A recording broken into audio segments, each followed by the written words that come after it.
All right, our story kicks off with the entrance of the Orthodox Church. Originally, the name Catholic had been used since the 300s AD simply to mean the universal church.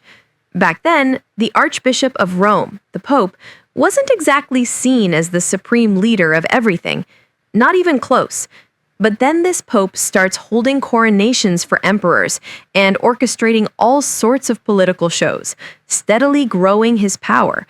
And before you know it, in Western and Central Europe, the idea that the Pope is the head of the Catholic Church became standard procedure. The vibe had already completely shifted. Now, you can imagine how much this ticked off the Eastern Roman Empire, also known as the Byzantine Empire.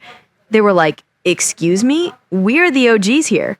But it was already too late to turn the tide.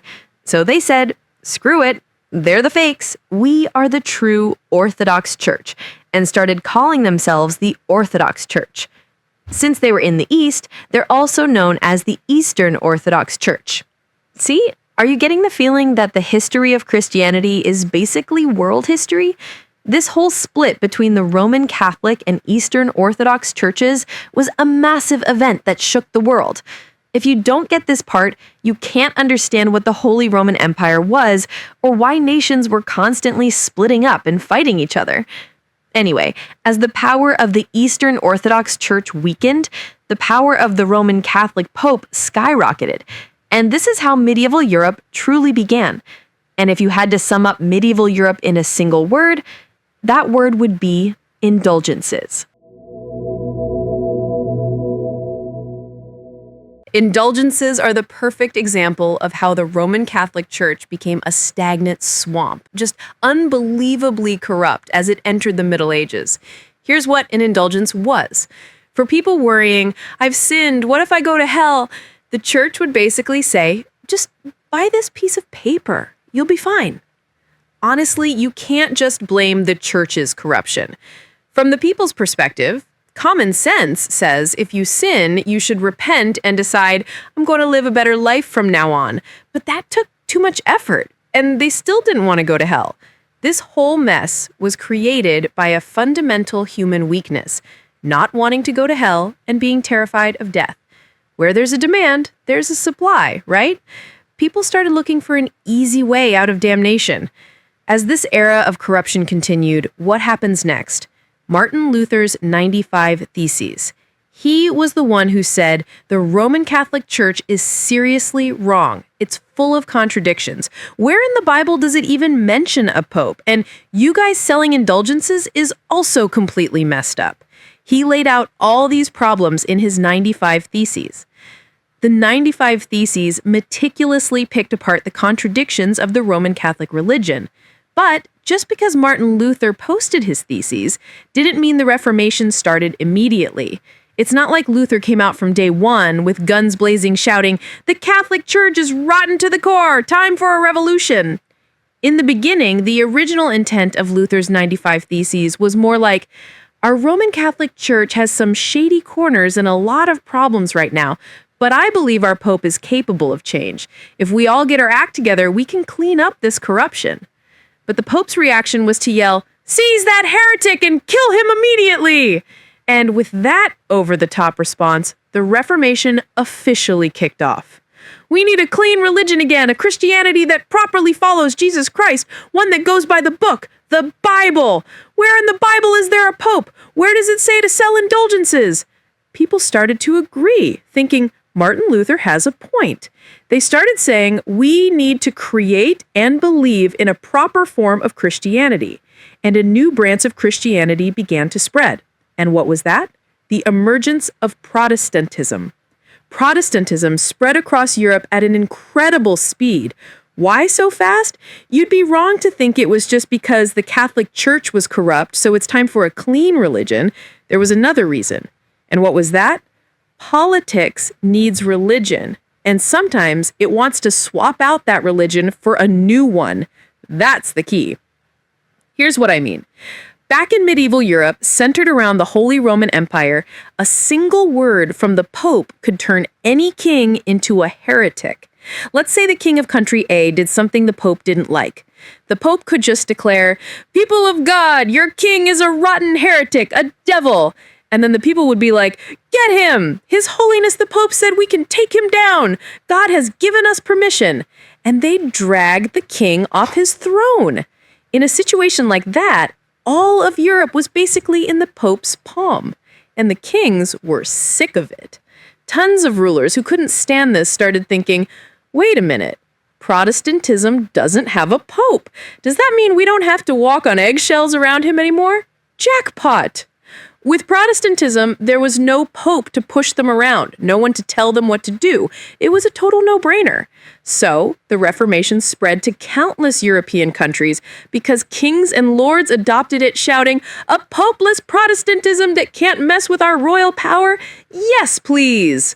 Of course, England was in the same boat. The Pope constantly meddling in the affairs of the British royal family was getting really annoying. The stage was perfectly set for England to adopt Protestantism just to give the Pope the finger, but then, out of left field, England creates the Church of England. So what's going on here? Instead of adopting Protestantism, England just randomly creates its own religion. From the English perspective at the time, Protestantism was great for getting out from under the Pope's thumb. But on the other hand, kings sometimes need to use religion to rally the people and for some good old-fashioned PR, you know? And Protestantism didn't really offer much to work with in that department. They needed that vibe, like when the Pope held the coronation for Charlemagne of the Frankish kingdom, making the people think, wow, the crown is being placed by God's representative, the Pope, so it must truly be God's will. Adopting Protestantism would get rid of that kind of performance. So they thought, let's just create our own in-house Pope. By pretending to create something sort of like Protestantism while setting up their in-house Pope, they could pull a fast one and announce, "Behold, the Church of England, a new religion that has cleansed itself of corruption." The people would be fooled into thinking, finally, as a result of the Reformation, a new church has come to England. The English government spearheaded the creation of the Church of England so they could use this domestic pope for royal coronations and all sorts of other things. And who was this in-house pope? The Archbishop of Canterbury. That's who. They created the position of the Archbishop of Canterbury and started using him like their own personal pope. The moment the Church of England was declared the state religion, the country erupted. People were furious, saying, "These guys blew off the corrupt Catholic Church only to turn around and create a fake state-controlled religion? This is total BS." For those who genuinely wanted a pure religion, the Church of England looked like a complete and utter scam. For people who wanted to believe in a faithful, fundamental religion, just as it's written in the Bible, the situation was absurd. And more people started to feel this way. People started declaring, "We won't believe in anything but a new, pure religion. We're not buying into the Church of England." As their numbers grew, the English government basically said, "Hey, if you won't believe, then just get lost. Get out of our country." Those who resisted were often arrested, tortured, or beaten. Eventually, over 90% of the British population came to follow the Church of England. The English government's custom-built religion for political maneuvering had actually succeeded. In this climate, from the government's point of view, the people who absolutely refused to accept the Church of England were basically seen as rebels trying to stir up a civil war. They were seen as people throwing a wrench in the works while the political machine was running smoothly. The people who insisted on a pure religion over the Church of England argued, "We must return to the religion of the Bible, a pure religion, to evangelicalism, to fundamentalism." And who were these folks? They were the Puritans. That's who. Remember how the King of England kept cracking down on the Puritans who were calling for a pure, fundamentalist evangelical faith, telling them, "Hey, if you won't conform, then get out." So the Puritans said, "Fine, we're leaving this corrupted place. To follow our religious beliefs, to believe in a pure and fundamental religion, we will leave this island of Britain." And where did they go? To the New World. America. That's where. And finally, with the Puritans, the history of America truly begins. Thanks for sticking with me through what might have been a boring story up to this point. You've been troopers. Because now, my favorite part begins. The Age of Discovery, LOL. If you want to be a Protestant so badly, just get out of my country. They were told to get lost, so where did they go? To the North American continent. But why North America, of all places? To understand that, you need to understand the Age of Discovery. There are so many misconceptions about the Age of Discovery. There's a very good reason why people would leave their own country, get on a boat, and sail across the vast expanse of the Atlantic Ocean. To understand the Age of Discovery, what do we need to understand? We need to understand the Islamic Empire. The religion of Islam emerged in the 600s AD.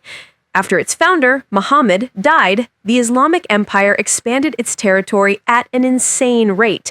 They took over almost the entire Middle East, all of North Africa, and even advanced into the Iberian Peninsula, where Portugal and Spain are.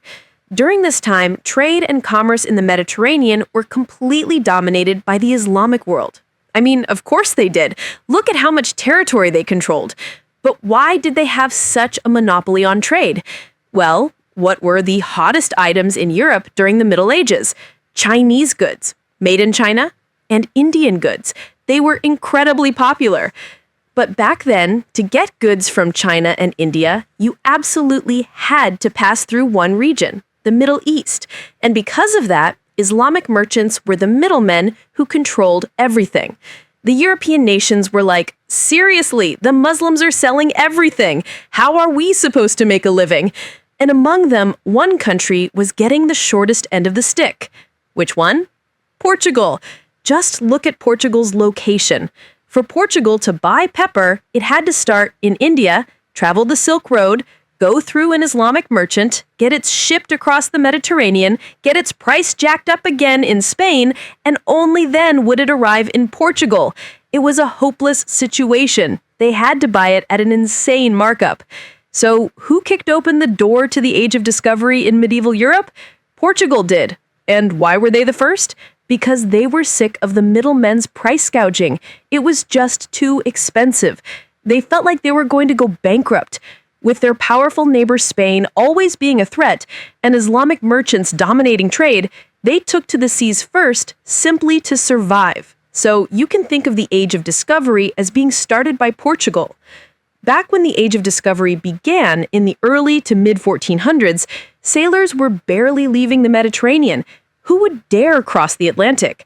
The technology to sail that far simply didn't exist yet. You never knew when your boat would run dry, and if you couldn't stop for supplies, you'd just die. Setting out on a ship was a massive gamble. So Portugal started looking for a navigator who could handle that massive gamble, that long voyage. And who was that? Bartholomew Diaz. To get to India from Portugal, you had to go around the Cape of Good Hope at the very bottom of Africa. And what did Bartholomew Diaz do?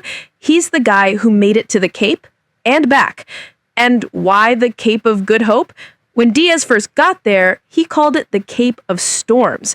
True to its name, the storms were raging and the waves were insane. But the King of Portugal, wanting to inspire his men to have hope and bring back that pepper, started calling it the Cape of Good Hope.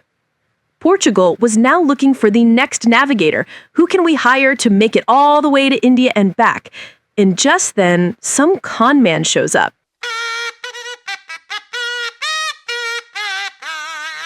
I can get there faster than anyone.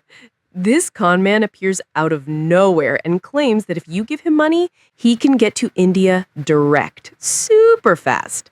He said he could bring back pepper in no time. If you go in the opposite direction, it's way faster. Give me money. This is a map they used in Europe back then. It's Ptolemy's world map passed down from ancient Roman times. People often mistakenly think that medieval people believed the earth was flat, but that's not true.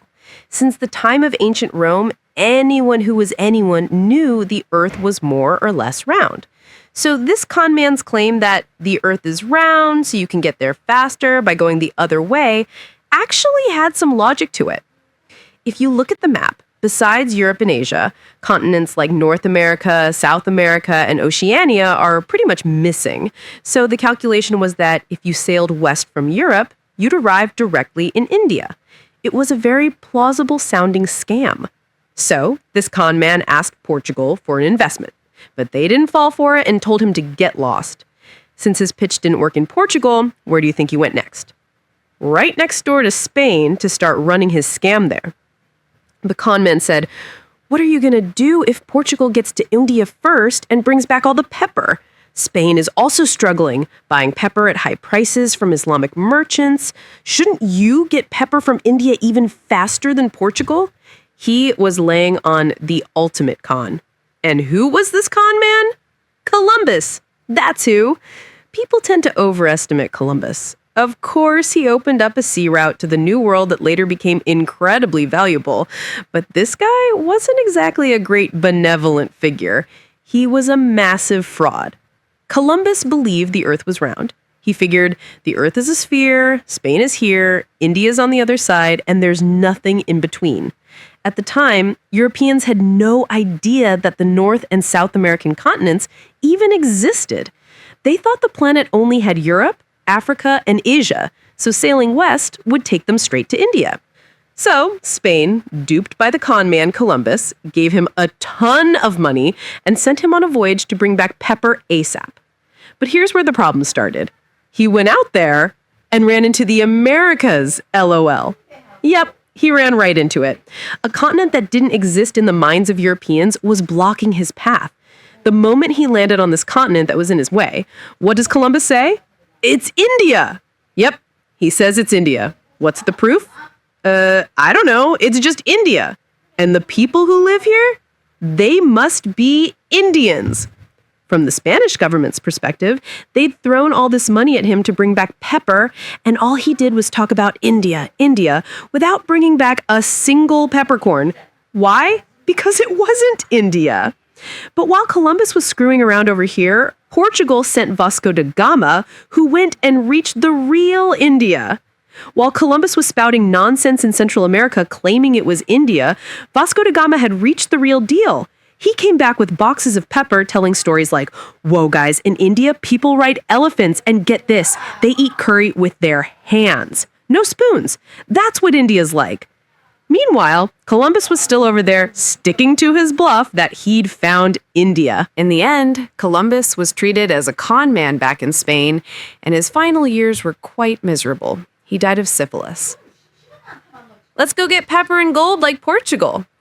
It was in this atmosphere that countless other European nations followed Portugal and Spain and rushed out to sea. And that's the age of discovery. If Portugal and Spain were pioneering routes for pepper and bringing back massive amounts of gold, how would the other European nations feel? They'd feel threatened, obviously. In international politics, there are no permanent friends. You have to make a move before you get stabbed in the back. Regardless, the route Columbus took on his bluff turned out to be useful. He made the trip 4 times. Using his nautical charts, numerous European countries started to think, we can't just focus on India and pepper. Who knows if there's gold or silver in Central, South, or North America? And so they began to move beyond pepper and attempt to colonize a third option, the continents of North and South America. But here's the problem. South America had plenty of decent spots to colonize. What's the weather like? It's near the equator. Hot, humid, perfect for plantation farming, like sugarcane. Anything you planted grew well. But North America, it was a whole lot of nothing. You get there and the ground is frozen solid in the winter, and the 4 seasons are brutally distinct. And who were the people trying to build colonies in North and South America? They were Europeans, especially from the Mediterranean coast. People used to a Mediterranean climate. North America has 4 distinct seasons, but what's the Mediterranean like? Mild winters, mild summers, great weather, temperate. These folks who spent their lives picking olives and making yogurt show up in North America and think, this place is uninhabitable. It was just too harsh. And beyond that, if the soil conditions are different, you have to grow even something as simple as corn differently. Things like that made it tough in many ways. And was that it? No. You get to North America, and there are natives with peacock or turkey feathers in their hair, shooting arrows, throwing spears. It was chaos. And the farming sucked. So it became abandoned land. The headache of going there, driving out the natives, clearing the land to plant corn and beans, it was too much trouble, so they decided, let's just not go. Meanwhile, colonization from Central to South America was going surprisingly well. Spain showed up in suits of armor and just wiped out places like the Aztec, Maya, and Inca empires and took everything for themselves. Spain was doing very well for itself down there, but not in North America. But then there was a group of people who willingly chose to go to the self-abandoned land of North America, a place where farming was terrible and natives were constantly throwing spears and shooting arrows. And who were they? The Puritans, that's who. All right, now all the pieces fit together, don't they? The founding of America didn't begin with some noble religious ideal. It was the end result of a massive butterfly effect, starting with a fight over a church's name, followed by the political jackpot calculations of kings, the desperate struggles of merchants trying to save money on pepper, and the epic bluff of a single con man. In the end, what is history? On the surface, it's dressed up in grand justifications, but when you look underneath, it's always a crazy soap opera tangled up with the most basic human desires: money, power, and survival. If you enjoyed today's video, a subscribe and a like would mean the world to me. What do you think was the biggest bluff in history? Feel free to share your stories in the comments below. I'll be back with more fun history stories. Thanks for watching!